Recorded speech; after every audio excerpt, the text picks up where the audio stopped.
just start with introducing myself a little bit and what our company does. So our company is called BTCBOX, and it's located in the heart of Tokyo in Kayabacho, and we are a cryptocurrency exchange. And we have been operating since 2014, and right now we're doing a new project where we're trying to reach out to other people, influencers, and corporations or companies that are trying to contribute to the blockchain technology and the cryptocurrency community. And Japan is very isolated still, so especially with the cryptocurrency industry, people are not really into it. They are more, the popularity is decreasing, and so we wanted to give them a view of what it is like outside, like for example, Germany, America, Canada, Britain, for example, to give them a perspective of how much it is growing and how much it is influencing the community, the economy, and the people. And that is basically our project. And you were our next target because I really wanted to talk to you. That's great. Yeah, I think it's a great idea to show other use cases and how things run in other countries. We and I think everybody is most of the times too focused on the surroundings. You know, I mean, it's good to focus on the regional stuff, but you also, especially in Bitcoin, which is a global phenomenon, you need a perspective that's also out of your own borders. You know. So I think it's very important to do that. And that's also a reason why I try to talk also about other countries and how things are there. Exactly, because you really never know when you are in a country. Germany has a lot of different countries surrounded. So they might get a little bit more influence from their surroundings than, for example, Japan does. That is like, it's so isolated and not a lot of people can come here or go outside, especially with the language barrier as well and the difference in culture. When I try to say something, then maybe they will understand it in a very different way, and that means miscommunication happens, right? Oh yeah. So that's why we're trying to do these articles in both English and Japanese for all of the viewers and readers that we have. Yeah, I mean, we are very influenced by US politics and stuff, I think, and many people can speak English, but there are also a lot of people who don't have the English skills to follow interviews like that. So I also try to do something in German as well. So yeah. I've seen your German videos as well. I love them too. So I think you should do more in German as well, not only in English. Yeah, I would love to, but you know, it's also a question of resources, and I'm alone. I still have to grow to earn more money, to be able to have freelancers and people who support my work. And so I hope that this is the next step. Yeah. Let's start from there. Can you please introduce yourself? Like, who are you? What are you doing? And let everybody here in Japan know of your activities. Okay, great. Thanks for the introduction and the invitation.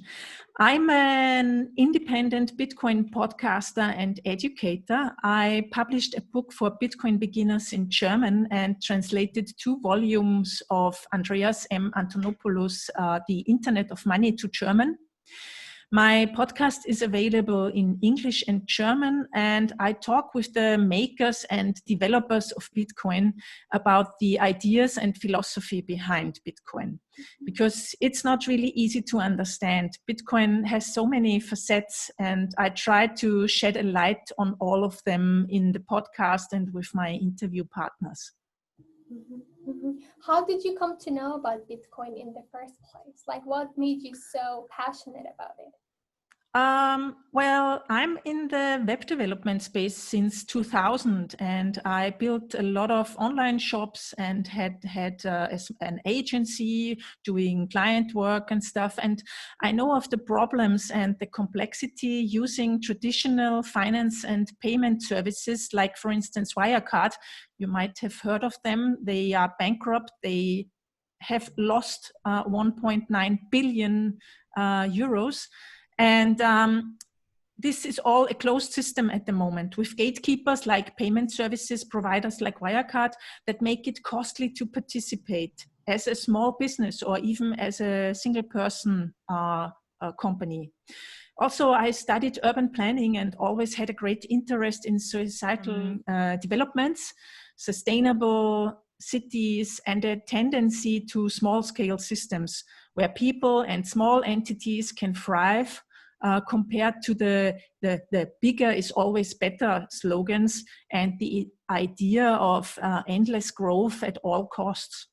So I think Bitcoin as a tool can contribute a lot to an economy that is built on real connections and value creation for the people, unlike the current fiat system that brought the need to commodify every human-to-human interaction and all natural resources. I think this is a powerful concept, and I would love to see more people that they can see that there is an alternative now. And Bitcoin is a liberation tool. It's the first time that money can be sent globally, and it's uncensorable without governments being able to stop it and to interfere. So it's really people's money, and it's great to contribute to this movement. Mm-hmm. A lot of people say that without any government interference in this field, there might be a lot of problems with protecting yourself, for example. There was a lawyer who I interviewed recently. She said that it's really nice to have some liberal rights when it comes to owning your money and banking your own finances, but she paralleled that with, if you're on the internet, there's nothing that can harm you, even if you don't have any rules. Maybe you're going to get hacked, but that's it. But what do you do without the government in the real world? Like, what do you do when somebody hits you or hacks you or violates your rights in the outside world? Don't you need a government then? That was her argument. What do you think of that? That's a great question, and I see also within myself, and when I talk to other people, that they are scared about the effects that a money like Bitcoin could have on our structures. And I don't think that, I think at the beginning it will walk hand in hand. So it doesn't matter. I mean, if there is an alternative for the people like Bitcoin that doesn't bring down governments immediately, why should it? It can only be an alternative, and that's what I see it as at the moment. I mean, there's a very interesting video by Andreas Antonopoulos that I saw recently. It's called Rules Without Rulers, and it's very interesting to hear how he sees the future exactly regarding the problems we have at the moment, that we don't trust our governments anymore, and he says it's a technological gap. We are more and more globally, and with all the internet and digital communications, it's not possible anymore for national governments to really rule, to have a coordinating effect on the economy. So I think it will go hand in hand for a long time. But yes, I also think that our governance systems will change in the next many years, I think. We also have seen that the government systems are not really working the way that they are. So I really do hope that they change for the better very soon. You said that you are doing a podcast all by yourself with no help. How is that possible? Because there is so much content you have, and you have so many collaborations as well. How do you do that? And please tell us about some of the people that have influenced you when you interviewed them in your podcast. So, I've been podcasting since 2018, and the idea basically was to do a little bit of marketing and content creation for my other educational stuff. But then I was lucky to get Andreas M. Antonopoulos in one of my first interviews. And since then, I've interviewed him once a year, which is a huge learning experience for me, because it's great to have a guest who has a sophisticated and well-balanced answer to actually every question regarding Bitcoin. You can find all the interviews on my podcast website. And it's great also to work with Andreas. You asked me about him a little bit and his team. I translated the first 2 volumes of The Internet of Money. So I can tell you the team and Andreas, they build a very focused work situation, and they are very professional. And I think I learned the most from Andreas, but and also from other people from the space. And it's an everlasting learning experience, because he always adapts his talks and educational material to recent overall developments, like I said before. Another very prominent guest and interesting person is Adam Back. His work is cited in the Bitcoin white paper and in the Tor browser white paper. So his work was very and is very influential in the Bitcoin space. And in general, I like to talk with developers, company founders in the Bitcoin space about the philosophy and ideas behind Bitcoin.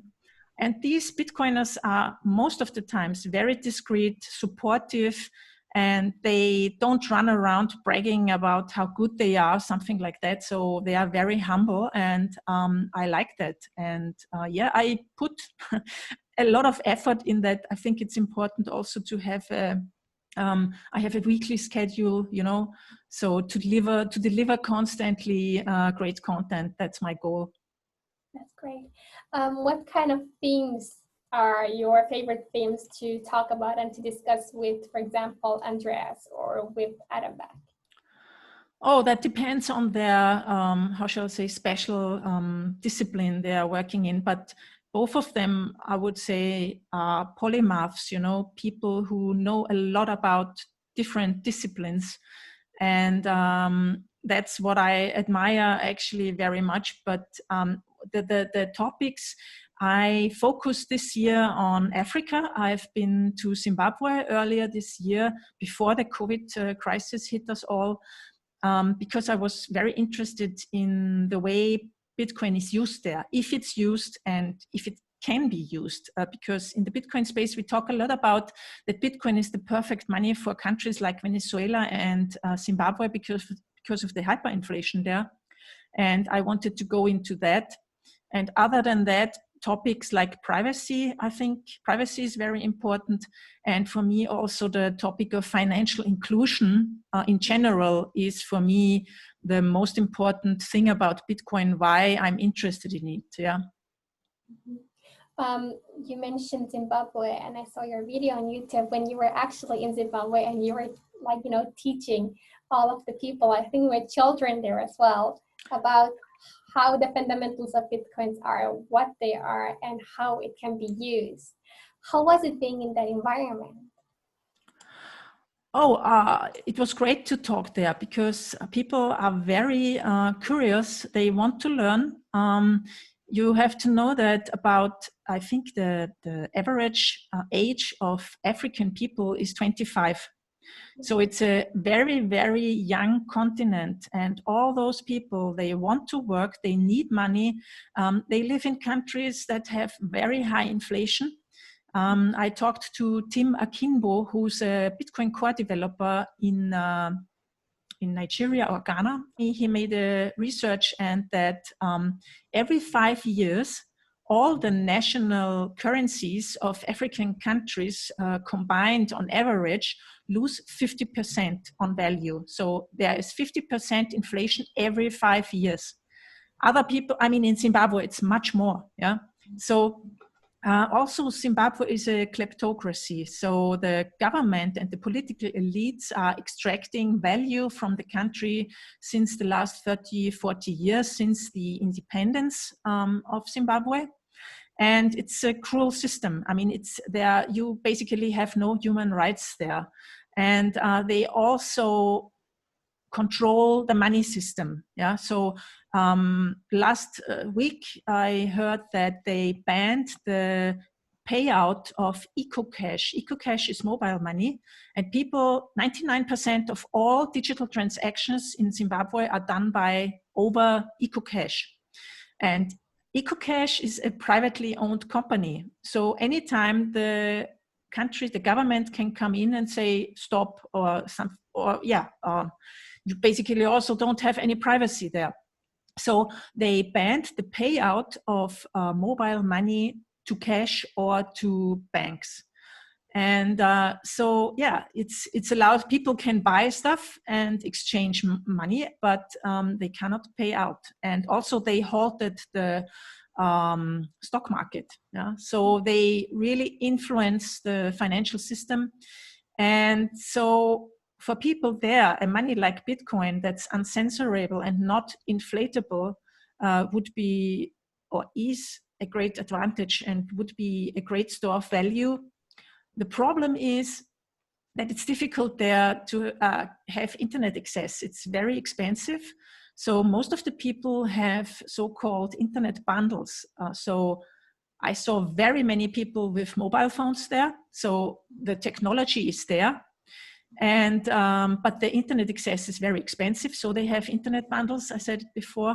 Like, for instance, they only have a WhatsApp bundle. They can only communicate over WhatsApp. They cannot go to the World Wide Web and download a Bitcoin non-custodial wallet.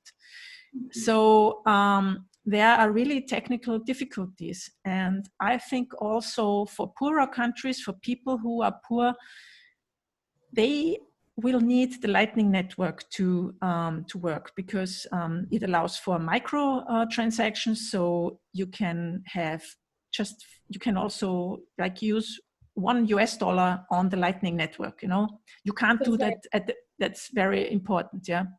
So yeah, talking of the talks there, there were people, this was in a co-working space with digipreneurs and startups, founders, and of course they were very interested in it. And I interviewed some of them who already use Bitcoin as a way to store value or as a way to earn money from abroad.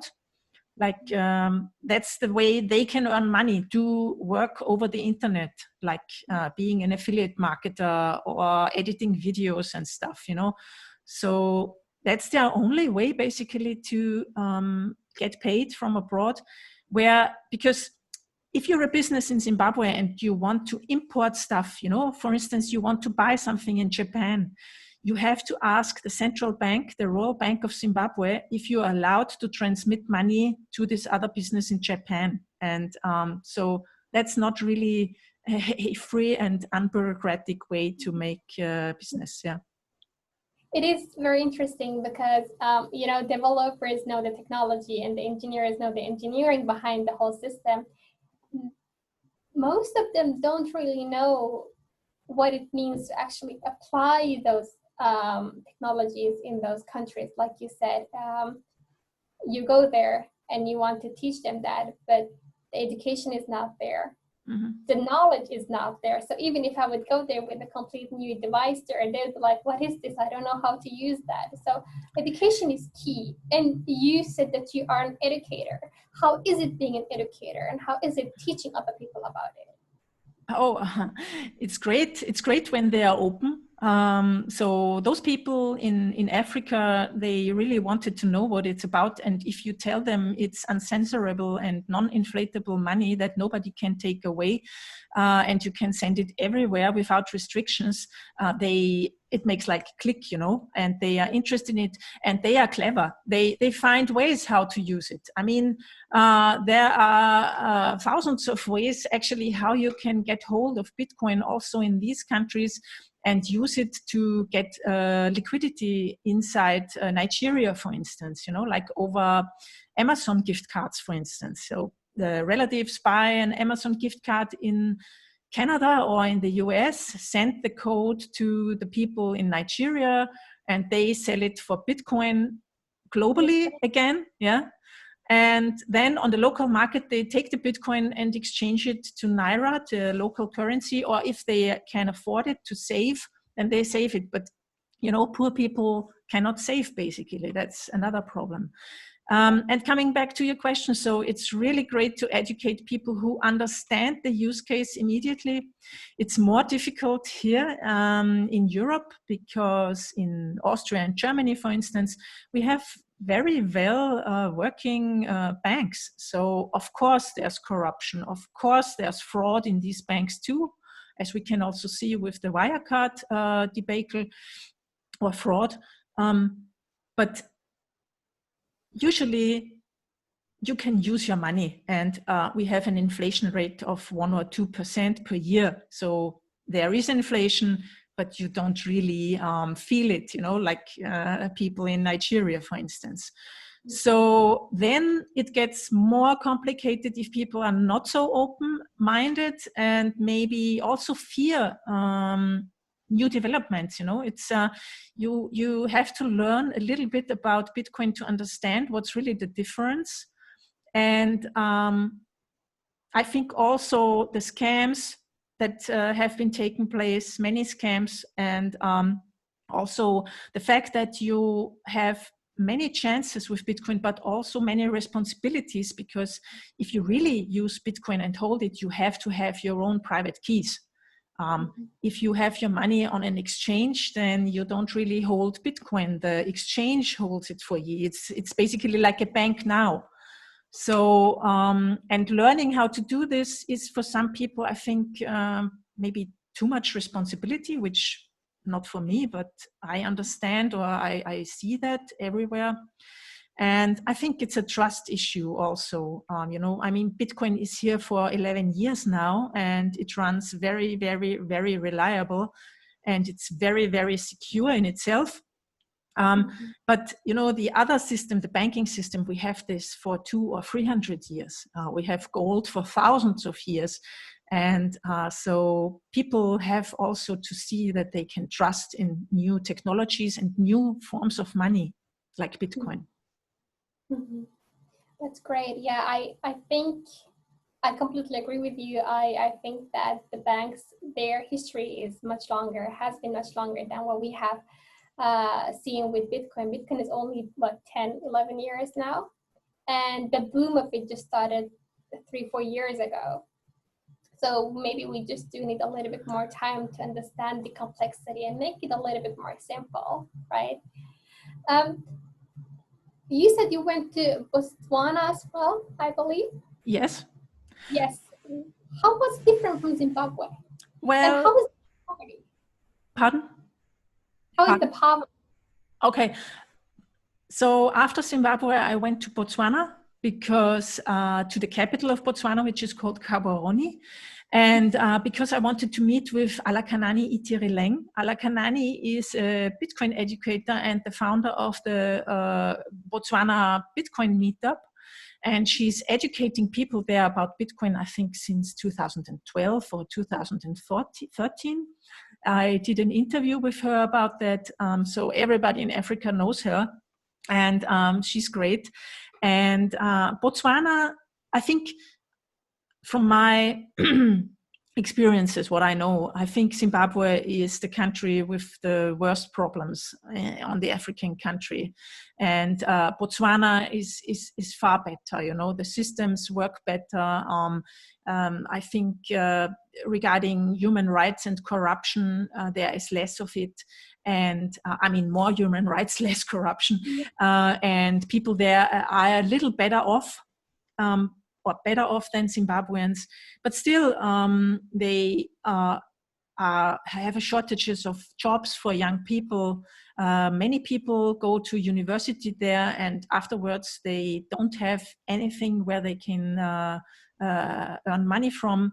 So it's better than in Zimbabwe, but basically I think many of these countries also in Botswana live from tourism.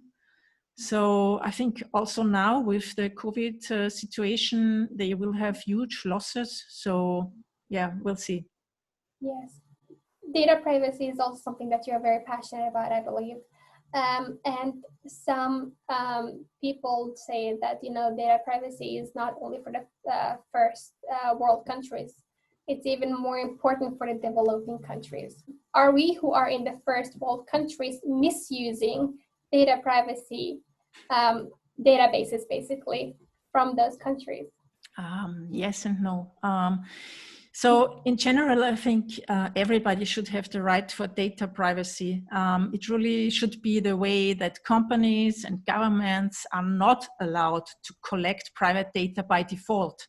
And the user, the people, we should have the right to decide who can see which kind of data, from our data, you know? And today it's complete the opposite. So, and yeah, I mean, poor people, I've seen that they do not care about privacy measures if they are taken or not. They simply need the services.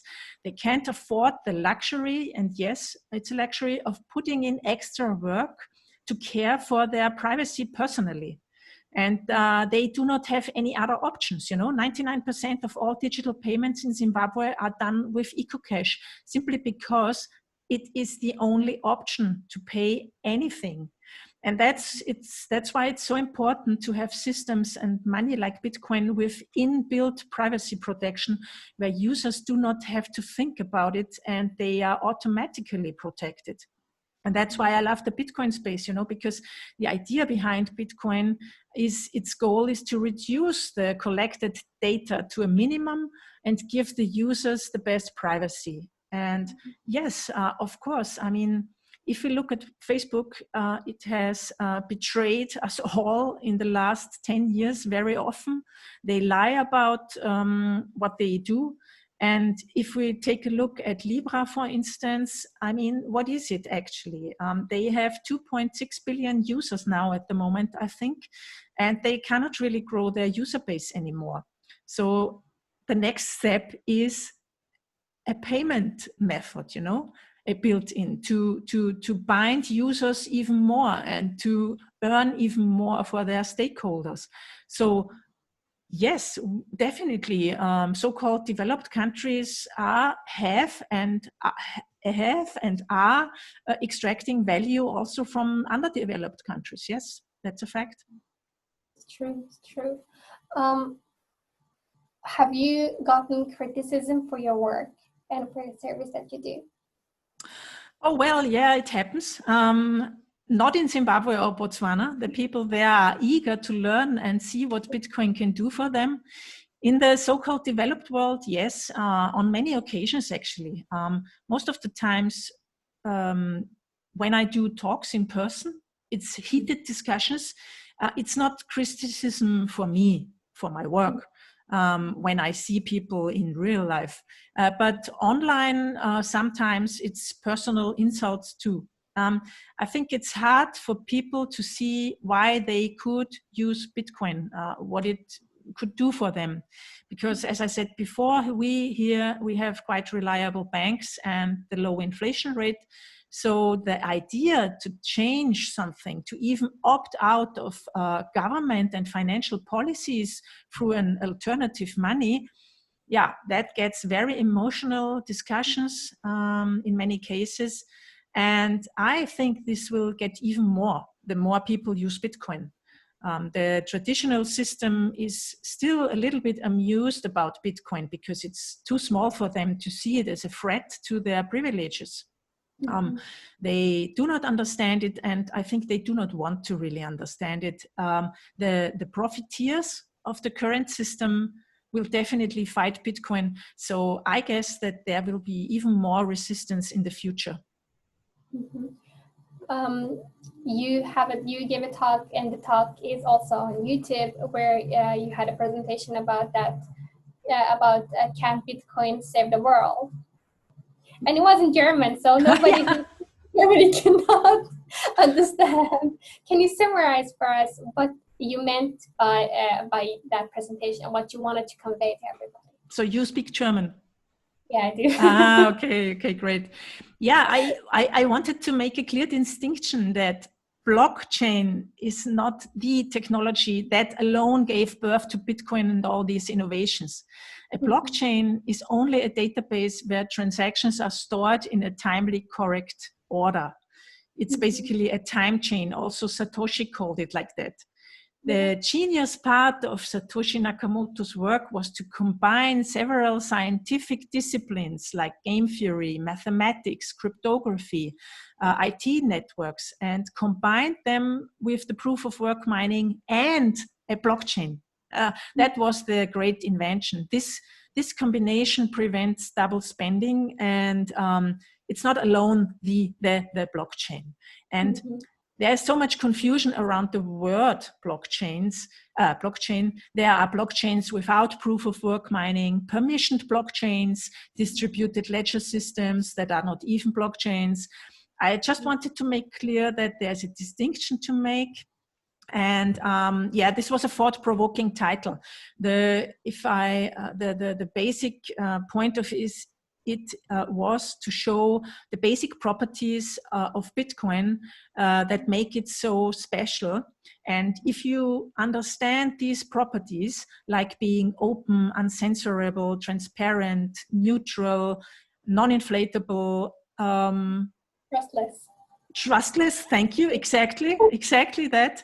Then you can understand all the differences to other cryptocurrencies or payment systems, like I would say Libra, much better. And that was the point I was trying to make in this talk.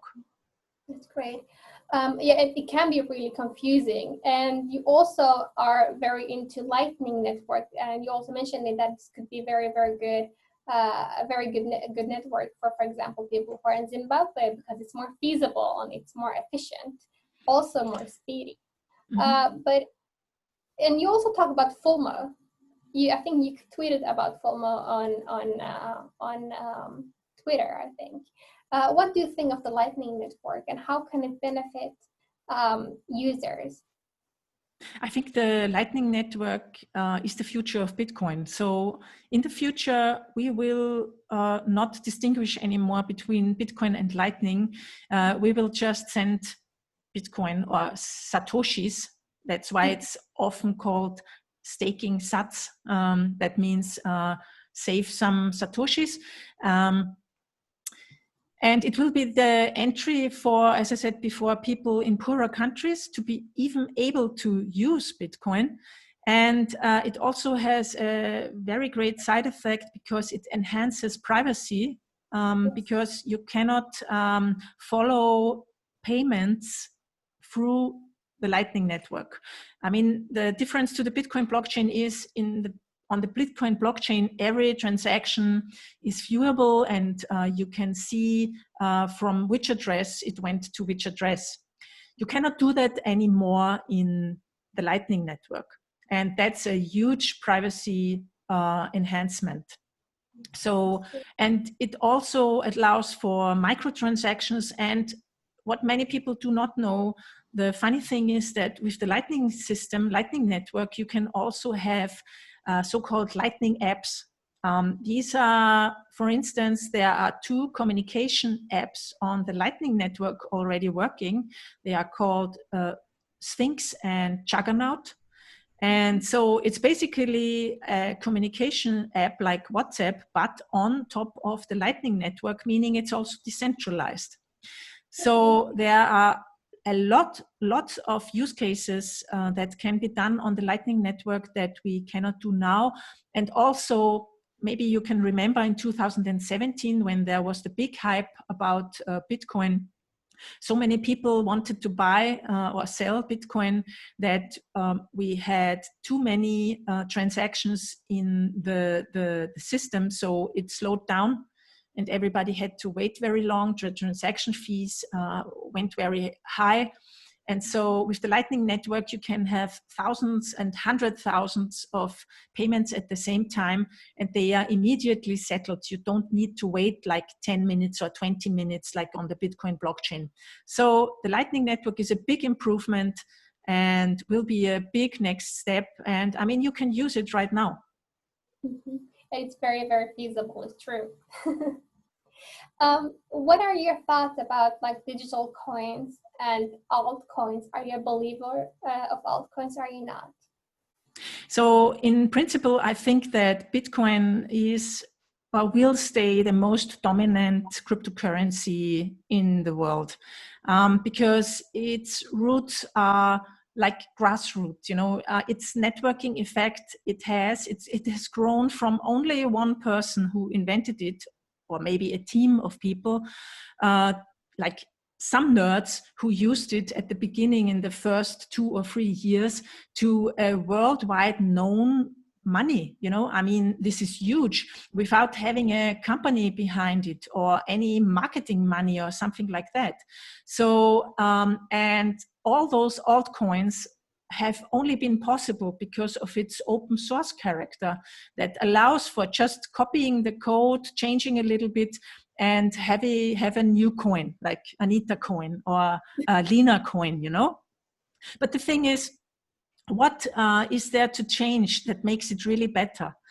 Whenever I hear projects or new cryptocurrencies say, we are the new Bitcoin, we are faster, we are cheaper, we don't need so much electricity like Bitcoin, I'm always skeptical, because Bitcoin has proven its security in the last 11 years, and many of the other coins have really lost value. I think we have now 2,500 or so. So I don't really see the use case for most of them. And they are also experiments like Bitcoin is. And if they really have a technological breakthrough or any change that makes it really better than Bitcoin in any way, then I'm very sure that Bitcoin developers will take a look at it and also implement it in Bitcoin. Bitcoin is a permanently developed technology. There's no standstill. So Bitcoin can adapt too. So yeah, that's my basic thing about altcoins. And talking about Libra, as I said, it's the money of a company, and I think money should be open and free and not controlled by a company or by nation states. And so that's the thing why Bitcoin, I think, is the best alternative at the moment. Awesome. What kind of people are you looking up to and you follow, who you feel inspired by? I'm not actually looking up to anybody. If I would put people on a pedestal, I couldn't interview them or talk to them as a peer. And most people I have met in this space are very approachable, open, and humble people. And I feel inspired by people with a broad knowledge of things, polymaths, you can call them, who can articulate ideas and complex concepts in a simple way so that everybody can follow and learn. I think that learning is essential also to me personally. And it's one of the most important aspects of life, to learn about yourself, who you are, what you want to do in and for the world and your community, and to expand knowledge all through life, because nobody can take your knowledge away from you. So I'm inspired by, very clever people who are open-minded. Amazing. But are there any, if I could change the question to, are there any social platforms that you are active on? And if you could tell us about those and where you get your information from.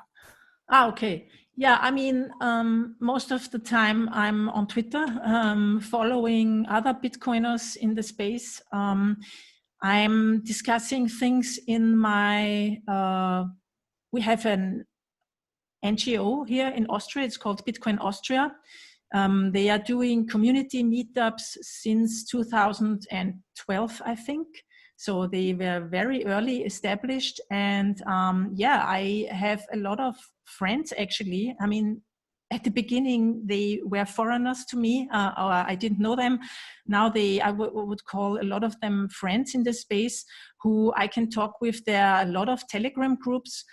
Some are more interesting, some less, but there is lots of information around, also YouTube videos, And I still follow and also support the work of Andreas Antonopoulos, because he has so many videos where you can learn about Bitcoin. So yeah, there's enough outside. You just have to have a little bit of a inbuilt filter, to filter out the useless talk in my eyes about where the price will go, because nobody knows where the price will go, So I'm more interested in the basics. Do you have some upcoming projects? No, I don't have great projects or big projects at the moment coming up. I'm planning new interviews all the time as I release at least one English episode per week and maybe also a German sometimes. Then I plan to release my German online course for beginners to learn how to use Bitcoin safely in the next weeks. That is great.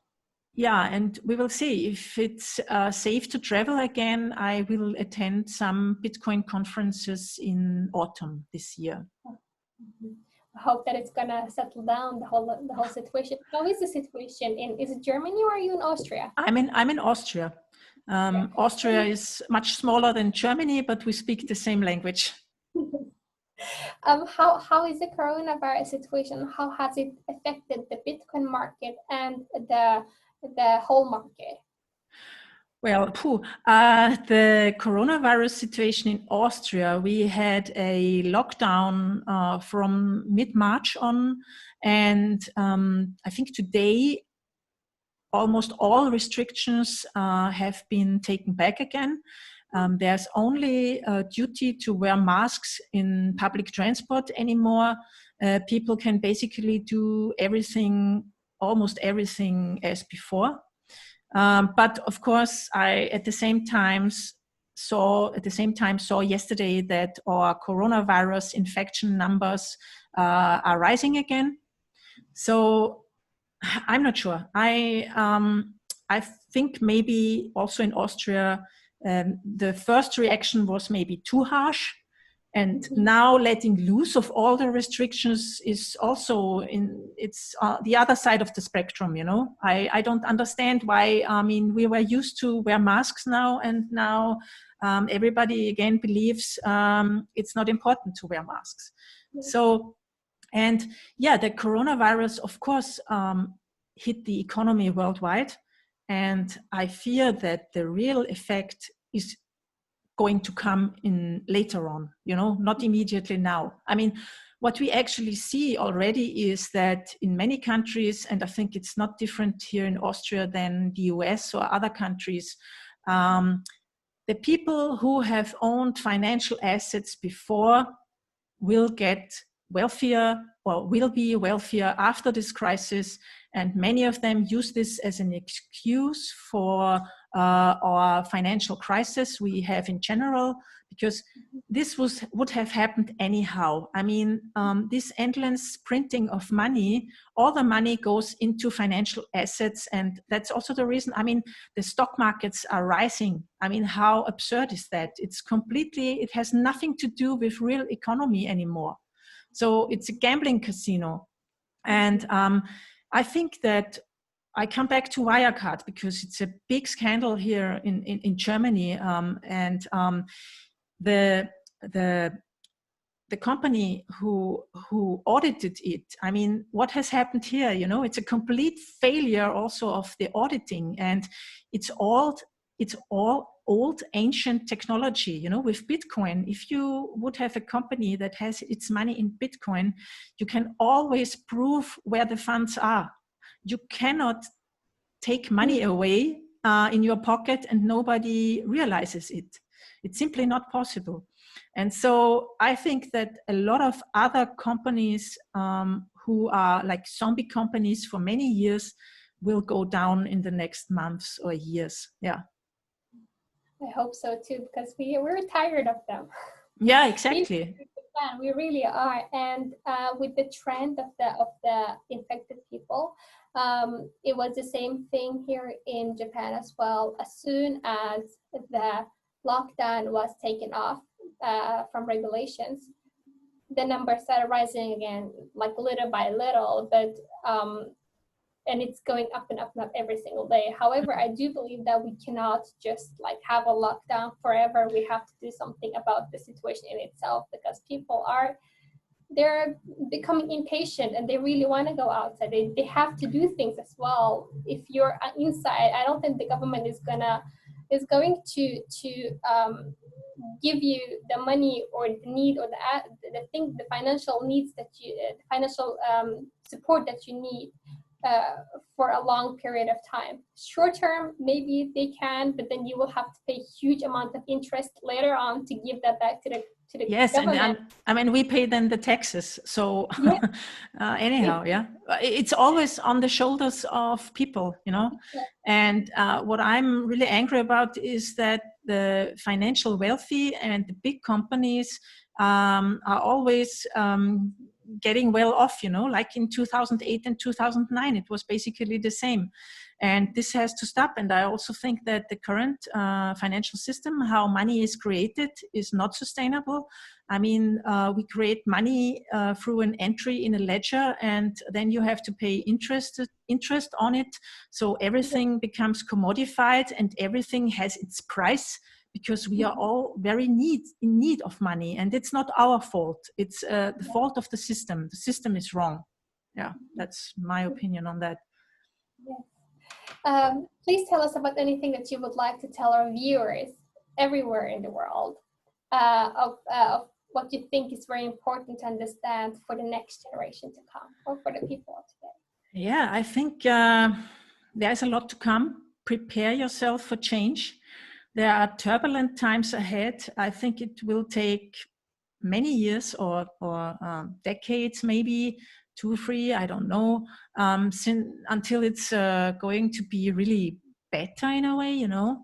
So prepare yourself, save money, don't overconsume, don't buy things you don't need, stack sats, invest in Bitcoin in the form of education, learn to think for yourself, question things, look for meaningful work, and also very important, I think, is try to walk in the shoes of others and learn how to be content with and by yourself. Because I think this is also something we need to learn, because if you are in a lockdown situation, you need to be content with yourself. So I think that is change is coming, and in the end, I'm very optimistic then that it's going to be better. Yeah, because if you see it in the greater picture of the development of our history, there are always waves where it goes down and it goes up again. Yes, that's amazing. Thank you so much for having this amazing talk with me today. Thanks for the invitation. It was great.